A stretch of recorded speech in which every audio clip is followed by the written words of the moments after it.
पिछले 3 दिनों से जबरदस्त प्राइस एक्शन देखने को मिल रहा है। सुबह से स्ट्रेंथ है 5% की तेजी के साथ डे हाई पर नजर आएगा। और इनफैक्ट अगर आप पिछले 2 दिनों में देखें ना तो 8-9% के करीब की तेजी आ गई है। स्टॉक लगातार बढ़ता जा रहा है।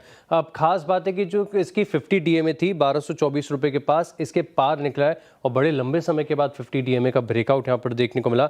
अपना जो लो लगाया था इसने 14 मई को 1090 रुपए के करीब का, उन स्तरों से आप देखें तो तकरीबन 15-16% की तेजी इस स्टॉक में देखने को मिली। लेकिन राइटली कि ये स्टॉक ऊपर से काफ़ी करेक्टेड है। हाई से देखें तो तकरीबन 38% नीचे है और बहुत ज़्यादा पेशेंस टेस्ट किया। आईटी एज अ थीम ने आप देखें तो निवेशकों को परेशान किया है।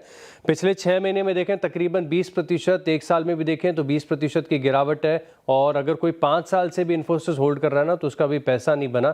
10% की गिरावट ही यहाँ पर आपको देखने को मिली। लेकिन खास बात है कि पिछले 3 दिनों से आप देखें तो ब्रोकरेजेस बड़े कंस्ट्रक्टिव तरीके से इस स्टॉक के ऊपर बुलिश हो रही है और पूरा थीम, पूरे सेक्टर, आईटी स्पेस इन्हें पसंद आ रही है।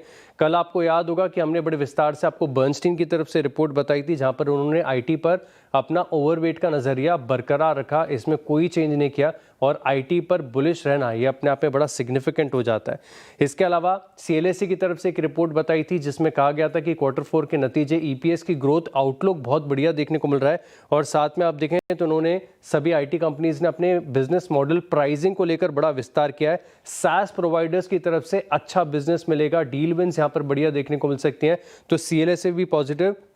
और आज मॉर्गन स्टैनली की तरफ से इंडिया स्ट्रैटेजी रिपोर्ट आई है, इसमें भी कहा गया है कि IT as a space in स्तरों से डार्क हॉर्स साबित हो सकता है। तो अब सभी ब्रोकरेजेस अगर बुलिश नजर आ रहे हैं तो मैं देख रहा था कि पूरे मार्केट का क्या नजरिया है। तो ब्लूमबर्ग में टर्मिनल में एक फीचर होता है जनरल कंसेंसस जानने का कि इस वक्त इन्फोसिस को जितने भी एनालिस्ट कवर कर रहे हैं इनका ब्रॉडर मत क्या निकल कर आ रहा है। तो बहुत इंटरेस्टिंग है। इन स्तरों पर आप देखें तो 73% जो एनालिस्ट इन्फोसिस को कवर करते हैं ये खरीदारी की राय दे रहे हैं।